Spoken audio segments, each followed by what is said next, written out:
What happens when your worst fear becomes your reality? Hi, I'm Brent Cassidy. Welcome to the Nightmare Success In and Out podcast, where we explore how to overcome your fears and nightmares and set yourself free.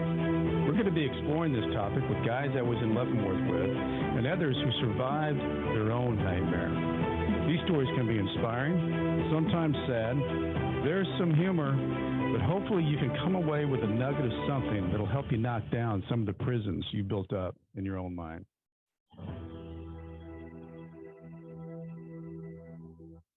Okay, folks, we are back. Nightmare Success In and Out listeners, I am very excited with my guest that I have today. I think you could actually call Travis Richey the prison czar of education. I have looked at all the different things that he's doing, but he is the man behind Accomplished Ventures, the largest prison content provider in the United States. It basically just, what it does is what we need. You know, the thing that we talk about on this show is what happens when your worst fear becomes your reality. How do you adapt? How do you survive? How do you overcome? And Travis has done all that. And what he's doing is he's putting life skills, education, job skills, entrepreneurial skills, and financial literacy, and giving inmates hope. They're in the prison, right as we speak, hope that provides them a chance to get their lives fixed up, to get back into society with more than they came in with. And he's got 750,000 tablets that are out in the prison world, and it's loaded with this curriculum, and it is just fantastic. And when he said he could come on, Travis has helped me, hopefully here in the next couple of weeks, get into this tablet system with Nightmare Success, which I'm really excited about. Travis, welcome in. Happy to be here, brother. Yeah, and I'm excited for you to get the Nightmare of Success alongside, my content and, a whole bunch of other really enriching content. There's not enough positive, real world, conversation and solutions to a lot of the guys and gals behind bars. So I'm excited for you to go down this path with us. What I think is really incredible about your story is, and we're going to get into this, but you did a couple of years running a hedge fund. You get into that regulatory world, and you fall into a deep hole, and there you are. But when you went into that world, you saw things and said, "Oh my God, this needs to be better." And this hasn't even been a decade yet for you, and you are the man on the move. Walk me back a little bit, Travis. Like, I know you came from the East Coast and the Boston world. What was life like for you growing up as a kid? Man, I had the tale of two cities growing up as a kid. I was raised in a religious and a spiritual household, and had a mother she's still alive, have a mother that really raised us with an incredible work ethic and wanted us to be proud of where we came from, and to look nice when we left the home, and to open doors for women. And at the same time, I went to bed on most nights with a father that was high on heroin. Many nights my dad would kind of loom at the doorway. We had a basement home, and my father would stand in the doorway with a loaded .357 revolver in front of my sister's room. And, we had trundle beds, and we would sleep in there together just out of fear. So growing up, it was an interesting dichotomy, trying to figure out what a dad really is supposed to be, what he's supposed to offer to you, while at the same time we had a mom that couldn't be more perfect, on the straight and narrow path, really doing her best, working multiple jobs once they separated to really make sure that us kids had everything. So I would say that my childhood was fantastic. As I look back on it, my childhood taught me a bunch of stuff. My example that I had in my father taught me what I didn't want to be as a dad. Interesting. So you had a sister. Was it a younger sister? I have three sisters. Oh, three sisters. So you, wow.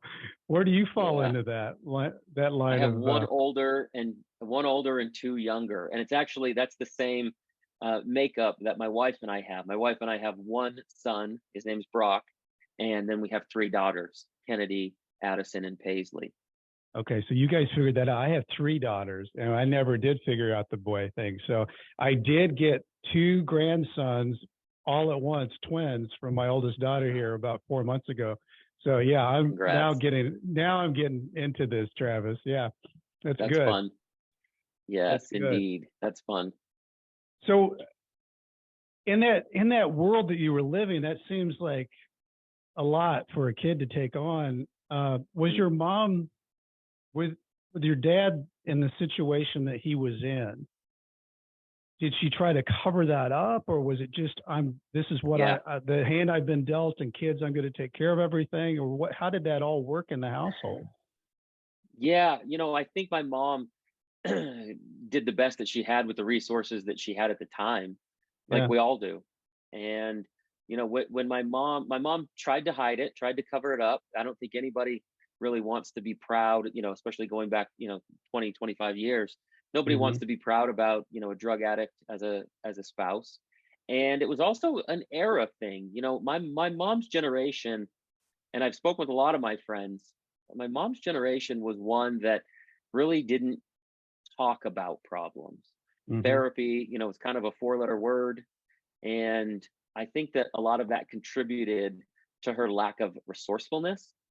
I think that there may have been more people in today's world that might be more apt to help her, Hmm. even from a church, or a religious perspective. But going back 20, 25 years, it was a time where everything was, not everything, that's an exaggeration, but a lot of things were really swept under the rug and not spoken about in public. So, what were your school years like? Were they was that an escape for you, or because I know you're a smart guy and you did I think you maybe even went on a scholarship to college. So how did your school years work? Yeah, school was definitely an escape. It was a time that I could excel in something. It was a place that I could feel belonged. I was heavily involved in extracurricular activities. From a young age. Boxing and hockey and football and all the usuals. That Hmm. come with like a really fun childhood. But we would go home to very like a ton of chaos, a lot of uncertainty. It was a very physically and emotionally and substance abused household. And it was, as anybody knows who lives with an addict, a drug addict of that capacity or that caliber. When it's good, it's really good because they're usually really remorseful. Yeah. And when it's bad, it is some of the ugliest times that you've ever seen. And so I really grew up, and I tell people now, my father was one of the most violent individuals I've ever met in my life, ever. Mm. Towards you, He didn't or really just come with a in general, towards or me and towards everybody in general. Yeah, yeah. I yeah. saw my father get violent at the drop of many, many hats. On the turnpikes in Boston, in the middle of a Circle K, on a football field for Pop Warner, in the middle of a church basketball game. My dad was just his 0 to 100 went faster than anybody I'd ever seen, and he was a very large man. He worked out, he was in shape, he was a very big guy, and so that didn't help. And the temperament, it went 0 to 100, and when it did, it was ugly. And so childhood was very much that way. When you came home from school and you saw dad's car there, dad's truck there, it was like, okay, you got that butterfly. I can even feel it now as I talk Mm. about it. You got that butterfly of emotions. Like, which one are we getting when we walk inside here? Is it all good or is it all sorts of bad? Wow. And so how long did your mom and dad stay together? My parents were together for about 20 years. Okay. It was a Yeah. long time. Yeah, long time. She finally got the courage, and you know, uh, maybe courage is the wrong word, but she finally got the courage and the ability to leave him and to forge her own path and do her own thing. And sad to say, I don't really think that she's ever recovered from those years. She still, hasn't remarried and has a lot of trauma that's still associated from all of those years past, which is really a sad thing for me to witness. Mm. So tell me a little bit about, so you high school, you're playing sports, you're doing all those things, and then I think you end up at Yep. University of Miami. Is that where you went? I went and got a degree. Yeah, I went and got a degree in finance. Prior to that, yeah, graduated from high school. Like I said, enjoyed school and went on a mission for my church. Spent 2 years in the Pacific Northwest area, and enjoyed that, enjoyed teaching, enjoyed serving, enjoyed learning about myself, and then came back, and immediately dove in to the financial services industry, and knew that that was a place that I had always wanted to be. I felt like, it was also an era. You remember those good days, the days of like Wall Street, the Gordon Gekko movies, and it Yes. was a time that I felt like I could write my own ticket. It was something that I was naturally good at. I was, and still am, gifted to put a deal together. I am a very unemotional, data-driven individual when it comes to business, and I like to say I'm industry agnostic. If Yeah. if it pencils, then I'm interested. That's really the long and the short of it. And so I knew I needed to be involved in that financial services industry, and being involved with people, and buying small businesses, and working with funds on mergers and acquisitions. All of that really just spoke naturally to me, and so I had a really, really good success. We were managing millions of dollars, and I was 24, 25 years old. Young kid. Yeah. Mhm. Yeah, and I think that's fun when that happens when you're that age. I remember I was in my 20s, and big things happening. Looking back on it now, and you think about 22, 24 years old, and you get success at that age. It's a lot of fun. Oh man, it was a lot of fun. Oh yeah, there was a lot of toys, there was a lot of trips. Um, it was a lot of fun. It was. So how did you meet up? Is this time period where you got married and did all those things that you do in your Yeah, 20s? Yeah. yeah, I did. Yeah, yeah, yeah. My wife and I, we met. My wife Melissa and I, we met. Um, Goodness, 15 years ago at a church event, and we had mutual friends. Her sister knew a buddy that I had gone to school with, and so it was kind of fortuitous. We were at the right place at the right time, and it was kind of a Beauty and the Beast moment that I like to say. It's like, it is. No, it really is. Like, it is. My wife comes from a perfect upbringing, and her parents will probably listen to this and hate me for saying it, but and I say that from my perspective, right? I know Sure. nothing is perfect and nobody's Right. perfect, but Right. you've got two parents who are good, upstanding citizens who never abuse themselves or anybody else, who are great members of society, who make good money, who are married after 40 years. Like, there's a lot of good A things lot of there, good right? there. Yeah. So I look at her upbringing in a very small town, where her dad was the mayor. Like, life was really, really perfect. And then you kind of compare and contrast to me, the beast, and you go, hey, so you're not gonna get to meet my dad. Yeah. Oh, I meant to ask Murdered a you few what people. happened. What happened, Travis? With I kind of left that off there. So your mom and dad split, but did, is that relationship with your father, was that kind of an over and done with thing, or did he stay in your life? He tried to stay in for quite some time, even up until he died about 18 months ago. Um, and unfortunately, he could never get rid of those demons. And Yeah, so for him to be around me was a liability. you probably had a little It was just PTSD from all those feelings too from growing up. man, Yep. constant liability, and we would get into it on the phone. He would call, and then when he wouldn't get his way, he would become threatening. And then obviously, now I'm my age and my size and and so then Mhm. it wasn't a positive experience. It was really, really tumultuous. And so, there, I knew I couldn't have him around my little ones. I definitely didn't want him around my children, anything that would bring that negativity in. So, no, he kind of, he chose some really dark ways, ended up really hurting a lot of people, physically, and then went away for quite some period of time, and then we got news that he passed away, that he died about, like I said, about a year and a half ago. Wow, it's not that long ago. So No, Travis, walk me into how this nightmare happened for you, because you're rolling along, you're doing all these things, you're yeah, figuring out everything's acquisitions and doing deals and negotiating, life's good, and then how does it happen? man, a knock on the door changes the world. Yeah. Yeah, I had two gentlemen knock on my front door, and they were both in suits, and they asked who I was, told them who I was, and then they gave me what looked like an unbound thesaurus. It was that big, and Gigantic. it was paper, gigantic, and it was my indictment. And this is where we all have our own stories, and so much of it is just, so hard to believe, right? It's just crazy. And this is where I was so naive. Keep in mind, I've already set the stage, very successful, and we had done very well. And so I looked down at this paper, and I'm like, well, who's this? Who's this lawyer? Who's this, assistant attorney Right. general think Right. he Some is? civil suit. Right. Right. And so I actually jumped in my car and I drove down to his office.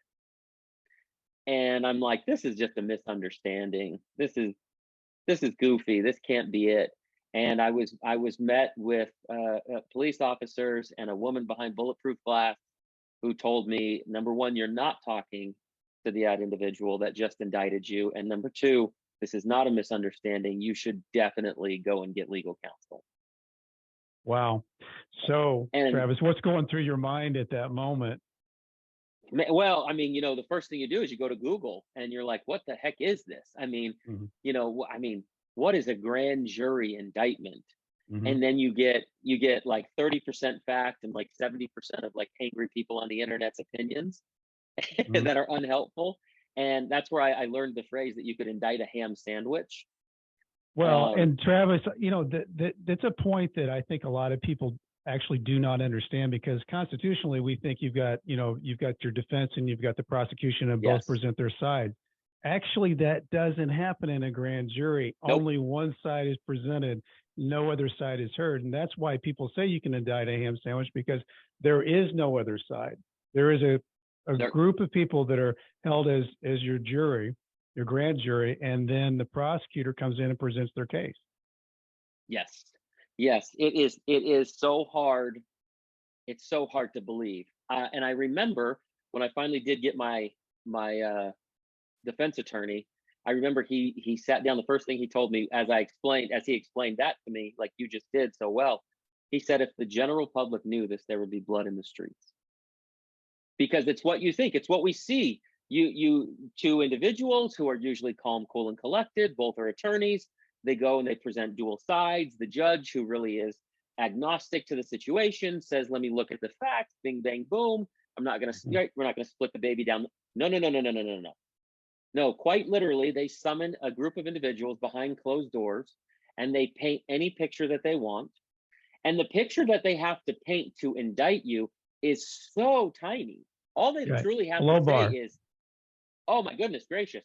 In order to be indicted where I was, you only had to be a resident of the county and to be have obtained a financial instrument. So any bank account, any savings account, any wire transfer in that county, that was my low bar to be indicted, for them to actually come in and blow the doors off of my entire operation. Did you have a bank account and did you live here? What? Okay, here we go. So that was it. That was my knock on the door, changed everything. And not to gloss over all of the sultry and salacious details, but once you're in that blender, it's very difficult to get out. You are dealing with a justice system that looks at a low bar and says he was indicted. The people, the good citizens of said county did indict him, and therefore we should move forward to a trial to let more citizens, because the judge goes, I don't want anything to do with this. And this is where in comes your defense counsel, where they say this is not a good thing to go to trial, because most people will look at this and do exactly what the judge just did. Well, the people before me said so. The Yeah. evidence said so, so I'm going to say so, and I'm going to go home. Hmm.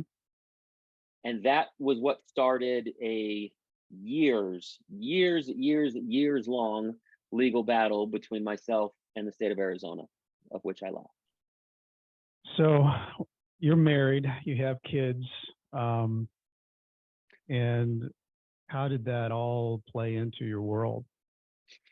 Great question. So, towards the end, my wife was just pregnant with our first one. Towards the end of this whole nightmare right before I had gone in and been sentenced. Um, and there came a point where I was so exhausted. Hmm. Every, to kind of give the people, to paint a real picture without sounding like a total wimp, every 30 days, I had a court appearance in Hmm. the same courtroom. Up until this point, keep in mind, my transaction was from quarter 4 of 2006. This is now 2010, 2011, 2000, January 2012. I had never been arrested. I'd never been put in handcuffs. I'd never been served time in jail. And so there's a weird dichotomy there for people who haven't experienced that, because once you get put in the back of a cop car and go to jail, there's something, it's tangible, right? Hmm. But every 30 days, I'd walk into a courtroom and we would argue, the state would argue, and then the judge would say, we're moving this forward. And that was it. That was it. And so it was what I learned quickly was that 2 hours of argument soon cost me about $3,500 every time I walked in. Hmm. But it was like that PTSD that you mentioned earlier, because I'd pull up, I'd park in the same spot, I'd put the quarters in the meter, I'd go through the metal detector, I'd be in my suit, I'd walk in, I'd have so much anxiety. You're sick before, you're vomiting blood the night before, you can't eat, but then you binge eat. You go through this whole thing. And then you're supposed to be lucid enough to answer conversational questions about what happened 54 months ago. Right. And on top of that, you then get an invoice in your email before you even get back to the car for another 10 grand. Right. I was exhausted. I was mentally, physically, emotionally, financially, spiritually exhausted. And I told my wife, I remember I was sitting on the ground one night in our living room and I said, whatever comes from this can't be as bad as what this is. Hmm. I think that, And Travis, this is was, what I think, Travis, what you just said there is something that I mean, I get goosebumps listening to your story because it gives me PTSD. But you mhm, do get physically, emotionally, spiritually exhausted to where yeah, you're. I think you run on adrenaline for so long because you're mhm, fighting. You get up and it's about the fight. You go to bed and you can't hardly sleep because it's about the fight. But eventually you get to that point. It's like, God, I just want this over with. mm, I don't know how yes, much further I can go with this. I want it over with. And we were reading this book at the time, and it was called Come What May and Love It. And I remember that book. I don't remember the entire book, the entirety of it, but I remember the overarching theme was like, if God is in control, then come what may and love it. And that's when I told Melissa, I said, like, I mean, I just can't do this anymore. The details, I'll give you a couple fun stories for folks that are out there listening. Um, the behind the scenes work that goes into like high profile white collar crimes is stuff that obviously makes it to the news, right? And there was a time where I walked into my attorney's office and he said, hey, we've got a good opportunity here to get rid of a boatload of charges. And that is going to require us to bring on this additional attorney, because that attorney is actually one of the representatives for the incoming attorney general's campaign. Mm. And that will garner favor. And so that particular attorney needs $10,000, and also is looking for this particular, and they gave it to me, this particular Cartier watch for his wife. It's a true Wow. story. And all of that happened, and all of that went away like he said it would. And so it went from, whatever, 138 charges, to 22 charges. And, it went from 66 years down to maybe 5. And so you looked at my wife and I said, oh, money well spent. Hmm. And that went on for years. It was a behind the scenes chess game that most people just don't believe exists. I didn't believe exists if I didn't live it. And that was kind of some of the hard things for me to wrap my head around. And it still is to this day. One of my greatest flaws is, I just had an uncomfortable business meeting because I'm so data driven that when people say to me, because I like it, that doesn't really sit well with me. Like, help me understand why we're making a decision or not making a decision based on some sort of data. Hmm. And my case wasn't really there. My case was so black and white to them. And that was, you lived in the state, You raised millions of dollars in the state. You paid no taxes in this state. Therefore, comma, you're guilty. Hmm. That's it. And that was it. And that's it. Yeah. That was it. And intent and all those things are out the door on those things. And that's the other thing. Doesn't You didn't matter. wake up thinking anything about anything that was criminal. That's the incredible part of your story is you were just doing what you were doing, following what you knew from what you had learned. And then all of a sudden you get a knock on the door and the whole world changes. And it's black and The white. whole world. Yeah, it is. And that's kind of, what I now tell people. I get a lot of these consulting phone calls from high profile white collar guys now. And as much as they want to give me their tears, this, that did you send the wire? Was it from your bank account? End of story, sir. Yep. Like wire fraud. Wire Did fraud. you send it? Did you scan it? Did you mail it? Did you stamp it? Mail fraud. Like, I understand that wasn't the intent. You didn't wake up with it. You didn't knock off old ladies at 7. I get all of that. Trust me, I get it. But did it But happen? the way that did it happen? And Yeah. if the answer is yes, now it's time to wrap your head around the yes and mitigate what's next. Well, tell me about the night that you decide that you're going to plea, and Yeah. that it comes to because that's a reckoning. I think when you decide you fought it all the way through, and I'm gonna do a plea. Uncomfortable for sure. And I had a really, really, really intelligent attorney that helped me through that process. One of the things that they did for me was they said, "Hey, we're going to do this in Q4 of the year because no judges' calendars will be full that quarter, and so we're going to make sure that you have all of the last celebrations and holidays with your family, and then we'll walk in January." And as kind of goofy as that might sound to some people, it's a very intelligent scenario. Yep, agree totally. I had a similar situation, Travis. Did you? It is, but it's an odd situation because I was sentenced in November, middle of November, and then I went into prison January 14th. But I went through Thanksgiving and Christmas, and those moments that you have, it's such a weird world because you know that you're stepping into the unknown of prison, but you're grasping for those moments with your family. Totally grasping. Totally grasping. You are 1,000% correct. And I think that's what, well, I know we'll get there later, but I know that's what really guys like you and I reflect back on, from a gratitude perspective. But to answer your question, once you realize you're going to plea, everything becomes pretty finite. What do I really care about? What really matters? How am I going to spend my days? Who am I going to call? Right? Like the time that you spend on the phone with people, and I jokingly say this, we living in Los Angeles and California, you have a lot of time on the road, and you'll love this. When you are sentenced or when you plea, you really decide who you're going to call on your drive home from work. Yeah. Because that time is so precious now, right? You're not just going to call up and ramble and talk nonsense with anybody. You're going to spend some really valuable time rolling through as you've got an hour on the freeway and going from all of the important loved ones on a daily basis. Yep. It's a whole different perspective. It is. It is. Take inventory a whole different way. Yeah, you do. So, was it a surprise to you with the amount of time that you got when they came down with the sentence? How did that roll out to you? Total surprise, 100%. Up until this point, I was told by everybody it was just going to be a monster fine and probation. Most people said they wouldn't drag it out this long. I had all these excuses. But when I got into the courtroom, everything changed.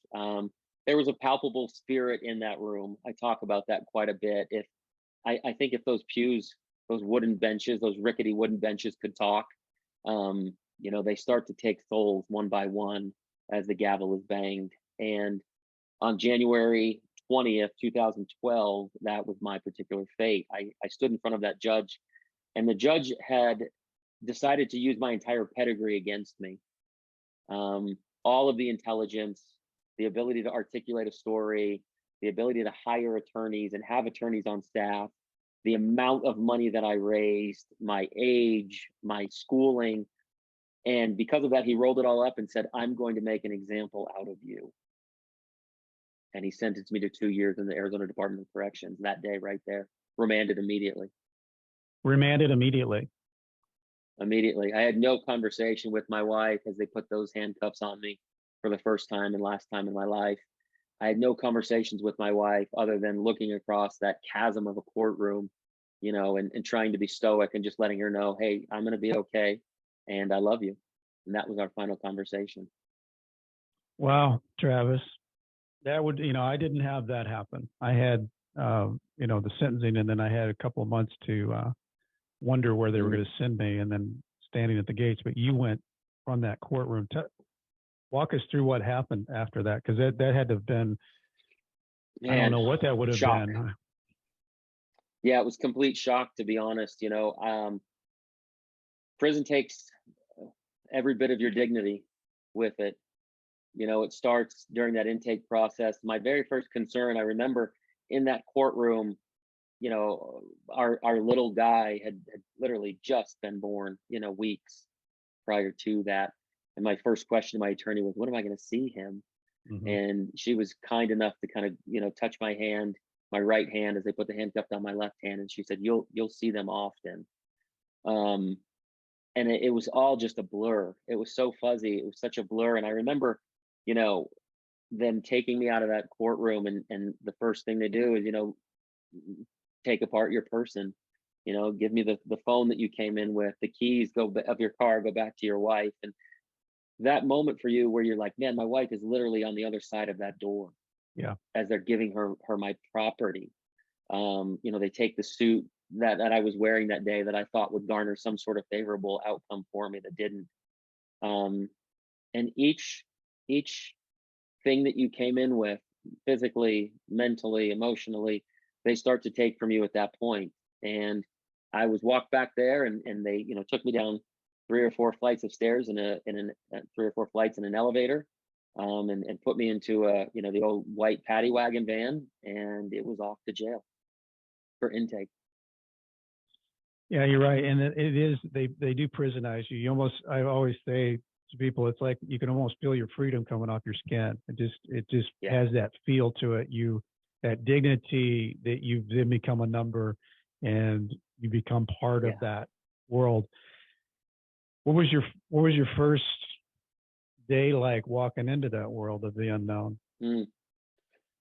So the first day into the prison yard was, I'd spent about 3 weeks in intake, which was just a horrible condition. They don't let you outside. You don't see the light of day. You're not making phone calls. The only communication that I had was with like a really slim, like number 2 writing pencil that was like broken in half. And so I started to jot some things down in hopes that I could use it as like a cathartic experience.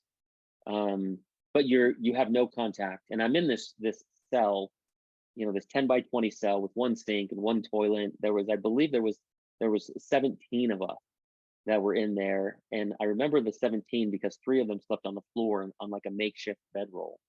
And so we were there for almost a month. And so being transported to a prison yard, I tell everybody, if you have a choice, don't go to jail, go to prison. Exactly. There's such a big difference. It's huge. As stupid as that sounds, jail is just horrible conditions, the worst clothing, the worst guards. It's like it's a cattle turnstile, right? Yeah. But yeah, on the prison yard, at least you have some, like you get some guys that are never going home, and so they treat it like a house. Take your shoes off, say yes, say thank you, ask nicely. But walking or driving up to that prison yard, all of them are the same. It's like a scene out of Shawshank. It's like 48 miles to the middle of nowhere because no one's building a prison in any cool town. Right. It isn't. And then you're there, and it's 600 yards of just concrete and barbed wire, and then you pull up to the one gate. Everybody checks the bus, on the bus, under the bus, around the bus, through the gate, on the bus, around the bus, under the bus, and then you're let off, kind of one by one. In my particular city down there, there were 4 prison yards, and so they wouldn't tell you who was going where until they pulled up. Then they would call you by name, and then they'd pull you off the bus. And I learned later, that was based on like security level and amount of time that you had. Hmm. So my first moment on the yard was going through the Sally Port with kind of your belongings, and the lieutenant giving you your bunk. Here's where you're going to. Here's your room assignment. And I got to that room. There was another white boy on the yard. For those listening, and obviously very political. The whites come up to you and make sure that you're one of them, and then they claim you, and then they tell you where to go, help you to find out where you need to go. And when I got to that room, I didn't want to be in there. Nobody would.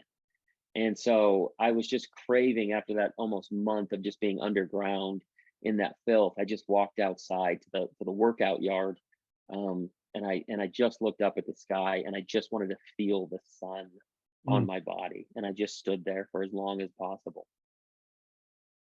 I saw somebody do that, Travis, exactly what you just described, and then he was and still is a very good friend of mine, but he was in the county jail for 16 months and hadn't been outside, and he looked like he'd gotten out of a casket. He was that white, and he's a very dark complected guy, but he took his shoes off, which you never saw anybody take their shoes off on the yard, and he walked in the grass and just looked, like you said, up and just took the sun in. And I can't imagine even what that would feel like after not being 3 or 4 weeks, not being anywhere but inside a cell. I don't know how. I haven't had that happen. It was intense, and for me it was that moment where it was like, okay, this is my opportunity to rewrite this. Mm-hmm. I very, very quickly learned that the yard that I was put on obviously was a very, very minimum yard, probably one of the lowest in the state, and almost everybody was going home at some point. Even if it was 45 years in the future, they still had an end date. Most of them. There was a few lifers on that yard that had been incarcerated for decades, that had just worked their way down to off compound approval and things like that. But that being said, my yard was I say it all the time, I was fortunate. I was really fortunate in my time, because that yard had a lot of off compound approvals, a lot of work opportunities. And what most people don't understand, not only just like the indictment would freak people out, but almost every state prison has a prison yard or prisoners that have contracts, and those prisoners leave the compound on a daily basis. Exactly. Yeah. That freaks people out when you start to tell people, I wasn't good enough to live in my zip code, so they transferred me to your zip code. I wasn't, like I was making 7 figures a year. Now I'm making 7 cents a year. Yes. And, I was contributing to the tax base. Now I'm not. There's so many things that really don't make sense about that process. I'll tell you one story that I always giggle about. And if I didn't live it, I wouldn't have believed it. One of the contracts that we had was with the elementary school. Now, you said you have grandkids. That means you have kids, and you've got the 3 daughters. And so for everybody listening to this is a true story in Douglas, Arizona. You can look it up, Google it, go visit it. But we would go and serve lunch. I'm literally, Brent, I promise you, opening chocolate milks for children in my prison orange. I have parents coming into the cafeteria to sit with their children, right? Like, bring your dad to lunch day, or it's your birthday. Sally got balloons and a cake at lunch, or like we do with our children, right? Yeah. And a dozen of us are on the campus in our prison oranges. I'm eating slices of pizza and orange slices and chocolate milks with hundreds of children. Wow. Every day. And I just I try not to sound so goofy about that, but it's so important for people to understand that this criminal justice system, I say it all the time, didn't fail. It's working the exact way that they wanted it to work. You're talking about a virtual volunteer army of thousands of men that were in that city with me, who Hmm. worked for the public works department, the sanitation department, the police department, the fire department, the water, the sheriff's office, the school, the mayor's, like All contracted. for basic, all contracted for basically for free. They paid us, Yeah. I think it was something around 27 cents for an hour. Meanwhile, they've got a federal contract on me for probably $27 an hour. Exactly. Exactly. And like, I really want to drive that home to people. Like, in order for this system to continue to work, there has to be people like me who get sentenced so that those contracts remain full. Yes. Well, was that part of in that world that you were in, your strategy of being in prison? Did you have any particular strategies you were thinking, okay, I'm in this unfamiliar world. I want to be Travis. What were you thinking, and how were you walking through all that, Travis? Yeah, good question. I learned pretty quickly, and I had this guy. His last name was actually Wood, and for those of you listening, that's a political term, for the white people. And he came to me Which I pretty have no idea quickly, where and that comes from, Travis. ah, So like I couldn't tell you. woodpecker, I'm I've sure never figured that out. somebody will tell us. Somebody will correct us in the comments, right? Yeah, Somebody will chirp right. at us. He came to me pretty quickly, and he read through my paperwork, which is pretty common. And on this yard, I mean, my fine was over $3 million, and so that's a big number to most people. And on this yard, that was like a gargantuan number. Most of these guys are just petty criminals and stupid ideas.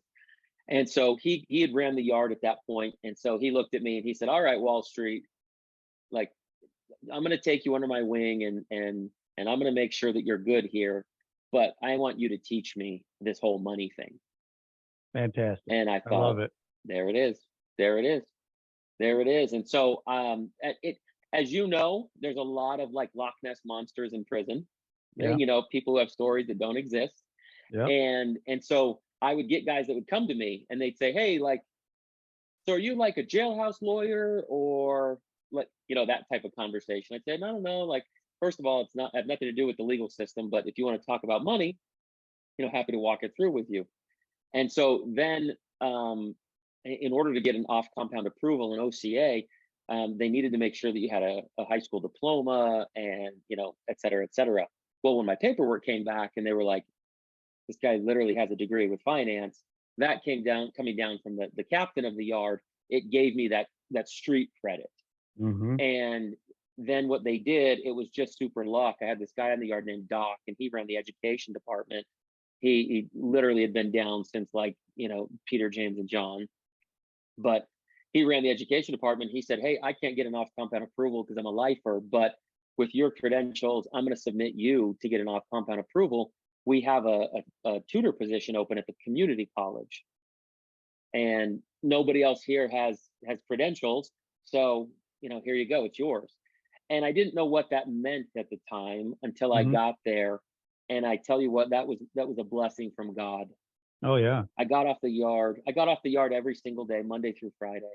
Mm-hmm. And I was able to, at this community college, they had 4 yards that would meet there. Not all the yards, of course. People were taking courses and classes, and everything from wood shop to machining, the license plates to finance, everything. Mm-hmm. And I started this literally business 101 course, with the Small Business Development Center that had a grant there, SBDC. There's a million of them nationally if people want to look them up. And I started this little thing, and I the first thing I wrote down, I said, "Don't buy a cheeseburger with a credit card." And I taught them about credit. Let Wow. me talk about compound interest, and let me show you how it works, and let me show you how it could work negatively over here with debt, but how it could work positively over here with investments. And Brent, I promise you, it wasn't, as you know, prison, there's nothing greater than a prison wildfire.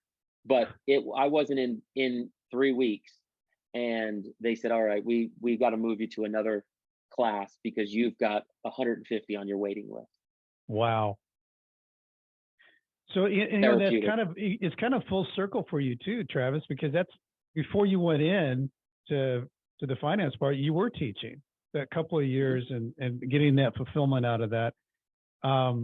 that had to be somewhat of an escape for you while you were in Oh, prison to be able to do that and give that, fill you up with, blessings, yeah, huge blessings, monster blessings.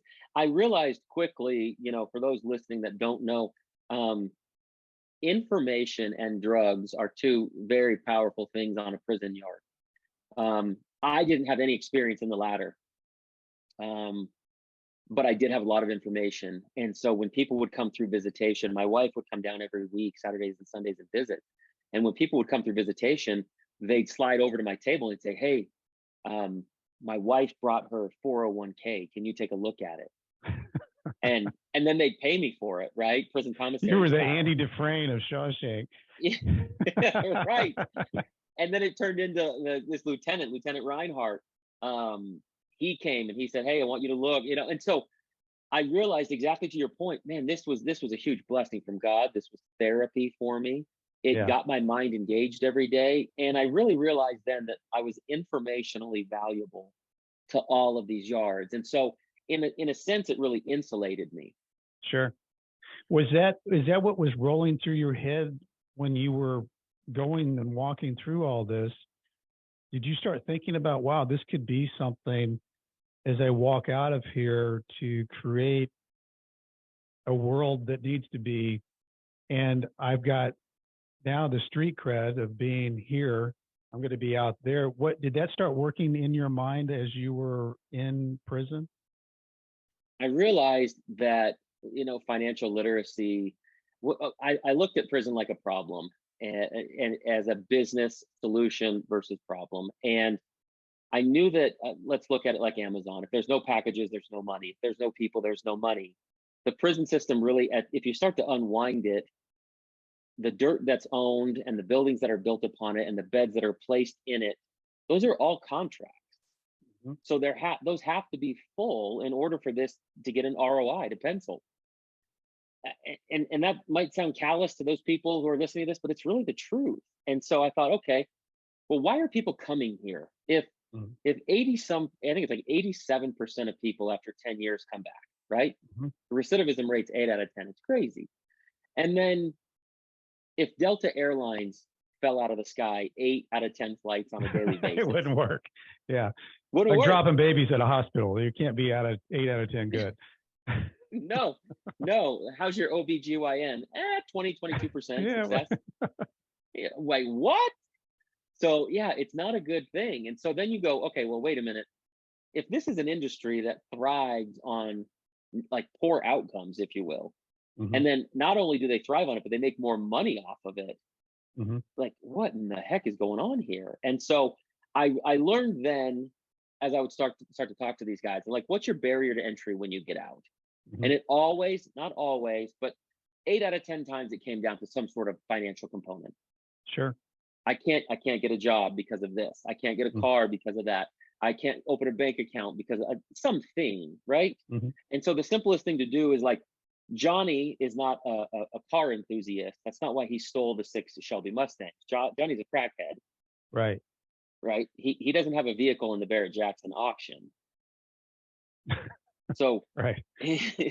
so and so then you go, like, okay, well, if I can alleviate some of that financial burden and maybe walk you out with a blueprint, like, do you think that that could help you not come back here? And Hmm. the answer was just a resounding yes. And so I Hmm. started very simply with FICO score. I'll never forget one of the funniest things, and it was halfway in jest and halfway serious. I had just started the FICO course, to talk about, their credit scores, and Hmm. I was working out that day, and I remember these two Mexican guys, and I don't say that disparagingly, but these two Hispanic guys came up to me, and they said, "Yo, man, I know that you're talking about FICO. Like, we know that, homie." And I'm like, uh, I don't think we're talking about the Not the same same thing. FICO. So it was just funny. I realized then, obviously, it was such an honest moment for me of authenticity to go, guys, like, FICO's a company. It's an acronym. It was started in San Francisco. Never mind. Like, Yeah. That's a deep. yeah. So it was good. And so it started there. And I never thought it would grow into what it is. I definitely did blueprint life 2.0. I definitely, when Melissa would come down, on the weekends, I would say, okay, I'm going to turn this mess into a message. I'm going to figure out, I love that. Turn the mess into a message. And the other thing, Travis, that I don't want to gloss over because it's such a big deal and so few have it. You and I were very, very lucky prisoners, and it's not. It's a strange thing to say, a lucky prisoner, but we both Right. had wives that came to visit us every weekend. That was so uncommon because so many guys literally lost complete touch with everything. That had to have been, I mean, and I look at, my wife, Julie, she was the glue that kept our family together. Cause I always say, when somebody goes to prison, the family goes to prison because they have to figure out, how does that work? How do we do this? And your wife had to have been rock solid to walk through that. And the thing that I see too is by her coming, she was able to plug into your world that was so unfamiliar, but you were plugging back into the outside world. So you got to sit on the fence, the two of you, for a little while.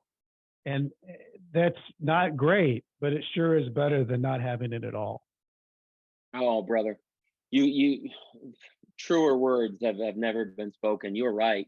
As you know, that visitation room was few and far between, right? With loved ones, with a lot of parents, but very few significant others, wives like ours, who my wife made a 5-hour trip, one way, twice a week with a 6-month-old. Yeah. And I joke all the time, not a grocery store trip goes by where the cashier doesn't separate Melissa and I's groceries with that little plastic divider thing, because nobody can believe that she's with me. That's hilarious. I have never heard that before. Happens to me all the time. So no, it is. I mean, I outkicked my coverage with her. I mean, she's truly, like you said, rock solid. There's not a better one of my chapters. That means you're a closer, Travis. That means you're a closer. That's I am. Okay, so you do this in your world here, and you realize that you've got something. You get 6 months, to the door, and you start. Something kind of changes in your world because you don't think about it as much as to the point where you're like, I'm getting out. What was going through your mind of, okay, my next step? How were you feeling? What were you thinking? What was going through your mind? Man, I was just so hungry to hit the ground. And once I got that date, I'll never forget that phone call sitting in the counselor's office and telling Melissa, like, I got a date. Here it is. Such a big deal. Because you don't think they'll give you one. So big. And my sentence was 2 years, and then Arizona had like an 80, I think it's 85% good time. I'm sure someone will correct me, 80% maybe. And then, then I had like 90 days worth of good, so your date fluctuates. And then it's always like, if you carried the one and you didn't get in trouble and then you actually get all this good time. But still, until you get that date, you're on pins and needles. And I remember they said, yeah, you can call her. So I called her and I said, man, here we go. We got this date. And I was so hyper focused from that time forward on making sure that when I got out, it was just like militant. I wanted to make sure we had a routine. I wanted to know where we were going, what time I was waking up, what I was doing. And everything was focused on the goal and the dream of taking this story to the world. I knew I had to take it to the world. I didn't know how, but I didn't care what got in my way to do it. I had to take it to the world and show people, number one, everybody deserves a second chance. And number two, every human in this world is full of a story that can unfold to redemption. Yeah. So true. So true. So tell me, what was the day like you walking out? It was glorious. Oh my gosh, it was glorious. I was in the greatest shape of my life. My clothes didn't fit that my wife dropped off. It was freaking awesome. My wife was there. It was just magic. You know what? I remember this one thing that really like pierced my heart right before I left. I was sitting in the cell with the other guys that were going home, and this guy, this older gentleman, he had been down for 40 years at that point. And he pulled out his debit card. They give you kind of going home money, $50, $100, whatever you've got on you. and he pulled out his debit card, and he was somber. He was a little choked up. He was a little scared, and he said, I can't tell you what it means to me for you to teach me how to use this thing. Wow. That And kind of I makes was like, that's kind of emotional just to man, think about that. so emotional. And Mm, I just thought, goodness, it was that moment right before I left that I went, okay, God, what do you got for me here? Like, what is mm. it? What's next? And that, man, it was incredible. And so my wife came and picked me up, assimilating, back into the real world is weird. The Mhm. last thing that anybody wants to do is go to a mall or a restaurant, after you've been told not to disrespect people and not to stand in front of people and not to talk close It's to people. sensory All overload. these, oh my Yeah. word, it's crazy. So we went and we got a hotel. My mom watched our little guy for that weekend. We went and got a hotel and just reconnected. Spent the weekend together, talking about what the plans were going to be, what they were going to look like. I think I had 3 days before I had to check in with probation, Yeah. and then it was off to the races. It was time to figure out what life was going to be. Well, Travis, you've done a lot. So tell us what's going on now in your world. How did you get to where you're at with what you're doing?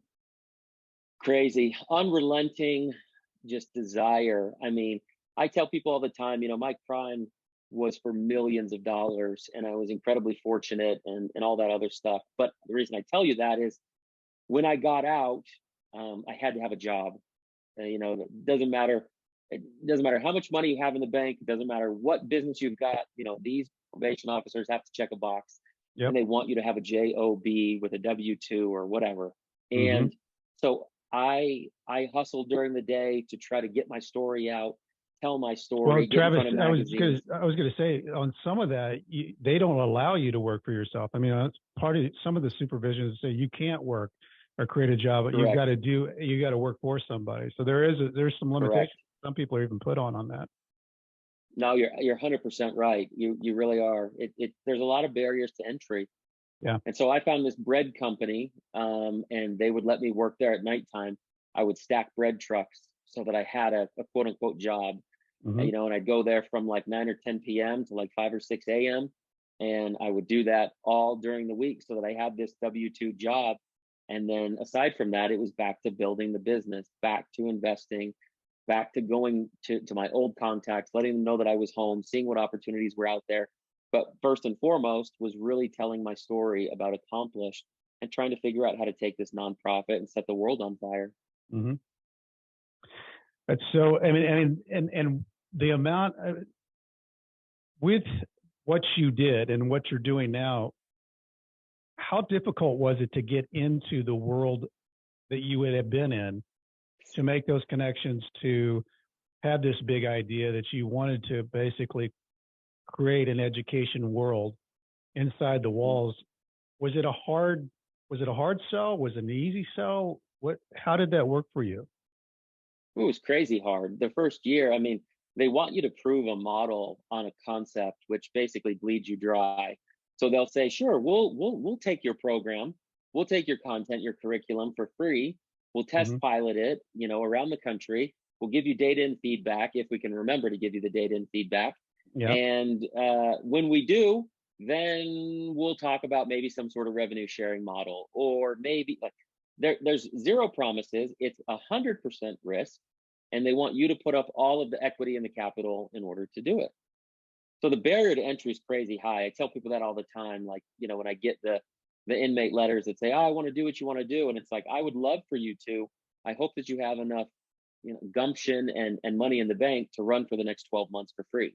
Hmm. But once I was able to do that, then, as guys like us are the anomaly of coming out of prison. Most of them are inked up and have an addiction and are, a little bit sideways, and, still love to eat ramen noodles in their kitchen for some weird reason. But so when you and I are able to get in front of a room or articulate an email or have an opportunity to shoot our shot, more often than not, we're successful because, who came before us was, like the guy on heroin, so for me, I wanted to make sure that when I stepped into a room that people understood that I was doing this from a place of empathy. And most of the time I got in the room to talk with DOCs, they would think that I was legal counsel. They didn't think that I was a former inmate. When I got out and I was, really yoked up, they thought I was Aryan Brotherhood. Um, Of but then it, course. then as you're right, then it turned into like legal counsel because I didn't have any tattoos. So it was that situation. And so I thought, you know what, if I can articulate a story and the barrier to entry is low, then why wouldn't I just jump on LinkedIn and start cold calling some of these, wardens and lieutenants and captains and saying, hey, I've got a program here that stems from financial literacy and I'd love to have it on your yard. How do we do that? And Mm, that's where it started. Most people came back and they went, I don't even know how to do that. yeah. And some of them said, I don't want to try. And some of them said, hey, let's figure it out together. But what I've learned is that like, for example, when you get Arizona on board, then it's easier to point to Nevada because Sure. they can just say, hey, call your buddy over there and they'll tell you what I did. I, So I just, that's I been think fun. I just think it's so cool what you've been able to do. And I know that you've gone back into prisons to speak. What's that like?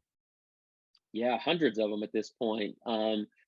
During COVID, I was doing it kind of on a weekly basis. There was really no volunteers allowed in, and so they didn't have programming. And so I would go in and kind of travel the country and speak inside. It was beautiful. A lot of my stuff that I try to do with the inmates that are currently incarcerated, because they go, oh, we just want you to speak. There's really no guidelines. But I start with identity and I walk them through like, you've been in a situation, an environment where you've been told what you can't do and what you shouldn't do and what you shouldn't be and what you can't be. But the reality of the situation is you are a miracle to be here and you are deserving of greatness. That's what I really want. And then I walk Mm, them through like your programming really changes your belief system. The happiest animal in the world is a goldfish because they have a 10-second memory. yeah. And so when you walk out of here, I want you to remember that you've been programmed into a belief system.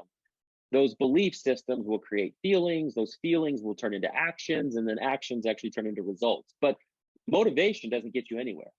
Right. You can Discipline. write all the cute quotes on the mirror, and your wife can remind you every day and send you cute text messages. But you've got to be programmed with a belief system that says you can win, you deserve to win, you're going to win. So when I talk to the inmates that are inside, that's usually my narrative: is that here's who you are, here's who you're made up of, Hmm. and what's been interesting for me since 2020, 2019, 2020, is that my message, my incarceration message, that identity message has resonated more with the younger generation, the youth of tomorrow, Hmm. than any other kind of genre that I've spoken to. I've been asked to speak at more schools because of the suicides, the Hmm. vaping addictions, the bullying, where these kids of tomorrow, they're lost. Yeah. If they don't have a screen in front of them, they don't have a dopamine reaction. If they're not being applauded or given a plastic trophy for coming in 19th place, they don't feel like they're worthy. And Yeah. so my message, which has been interesting of going through this adversity, is taking it to the kids. And after I walk the youth through identity, I walk them through adversity because I believe that life is supposed to be hard, not Hmm. easy. Yep. We as parents, this, we try to make it easier for our children, Sure. Yeah. And I but think life is supposed to be hard. it's supposed to be hard. And I think that we're dangerously getting close to the cliff of this victimhood of a nation, that everybody's victims. And there's such a big difference in being a survivor that gives you strength to step through, to believe in the mindset that you're talking about, Travis. Um, mindset can change just about anything, because what it means is you're willing to step out of your comfort zone and step into the unknown, which is fearful, and you're not sure, but if you keep stepping, you gain confidence. And that's, if you're a victim, you have a harder time doing that than survivor step. And whatever that strength, that inner grit is what we've got to instill in these guys and these gals, because that's what gets you through. You can't get through it getting in a fetal position in the corner and saying, oh, poor me, because No, you got to make a difference regardless if life's unfair, right? yes, no, you're totally right. A mind stretched by new experiences never goes back to its former dimensions. It's a good thing to be stretched and to be stressed. I like that. So, Travis, tell me, after you've gone through all that you've gone through, what do you think is your biggest takeaway for throwing it back out there to the listeners? What would you say about the journey that you've been on that you would share your takeaway? Yeah, I mean, I think the biggest takeaway for me is that for everybody listening, myself included, you hold the pen. We write the script, and you have the opportunity to change the story. The negative self-talk that I think exists in our world, you say it in the intro to your show. The worst prisons of America aren't the concrete and steel. It's the identity and the mindset that keeps people locked in a life of mediocrity. Right. I think that when you really start to unpack that, when you're brushing your teeth at night, you start judging yourself. When you look at the messy house and women think that they're a failure as a mom, like all those little self-defeating thoughts, those limiting beliefs, that guilt, that shame, it builds up into a person that really doesn't know themselves when they wake up in the morning. And I think that prison is some of the dangerous prisons that we have in society. And so I tell everybody, you hold the pen. It is literally your opportunity to write your own script. I really, really want everybody to focus on that. Like your belief system in yourself that maybe came from a childhood of trauma, maybe came from adulthood of addiction, maybe came from a significant other that didn't love you enough. I don't know, but I don't want to take that away from you. What I do want to give to you is that you have to use your belief system to propel you to a place that you've never been to before. And that all comes from inside you. It doesn't come from motivational quotes. It doesn't come from Amazon books. It doesn't come from YouTube videos. It comes from inside you, and you've got everything inside of you to be great. Man, love that. Travis, I'll tell you what, man, you are doing some incredible stuff. It's so fun to have somebody on. And what I like about this platform is everybody went to prison, but everybody's story is different. And what they do with their experience is up to you. And what you're doing with your experience and basically changing for the good of something that, my gosh, needs to be changed. And you're feeding that system, and you've got people that are grabbing onto it as a life jacket. And man, just if we could clone Travis here and make 1 million of you, we'd be a much better place. For everybody out there, if you're looking for a book, I wrote one, Nightmare Success. You can get it on Amazon, Barnes and Noble. The likes, share if you can, and love the comments on social media. If you want to make any comments to me, go to brentcassidy.com. Love the reviews on Apple. You hit those little 3 dots up there. It drops down, tells you what to do. As I used to say to the people when I was writing back from my little cubicle thing in prison on Core Links on my email, stay strong, and I'll do the same. Nightmare Success in and out. Travis, thank you very much. Travis Richey. I appreciate you, brother. Have an awesome day.